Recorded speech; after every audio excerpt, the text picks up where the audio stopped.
On TV's West Wing, Jimmy Smits played charismatic Congressman Matt Santos, attempting to become the first non-white president. His fictional Republican opponent, played by Alan Alda, was a veteran senator from a western state considered a maverick because he often went against his own party. Sound familiar? Not a coincidence at all. Eli Attie wrote the first few episodes of the Santos campaign, but it was the show's head writer who came up with the storyline. It was John Wells who picked Jimmy Smits, the actor, and came up with the idea of a Latino presidential candidate, thinking that the country is heading in that direction, a sort of a multiracial, post-racial, if you will, future where somebody might break that barrier. It was a barrier that was broken by an African American 4 years after the show was written.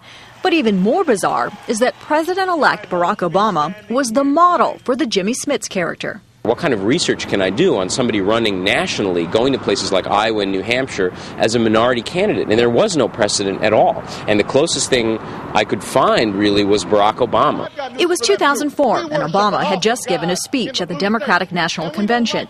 That speech thrust the then state senator onto the national scene and into the pages of a TV script. I wrote a whole episode about him essentially rejecting a negative ad campaign and trying to find a more authentic, way to run, trying to be more about substance than about politics.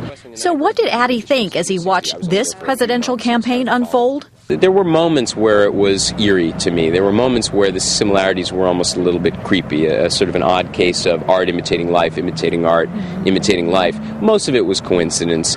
A coincidence that ends with Smits' character being sworn in on the West Wing's final episode. The future will now have to unfold in real time with real challenges. Now, if you're wondering about Alan Alda's character, he was actually based on former New York Senator Patrick Moynihan, a Democrat, because one of the show's writers used to work for him.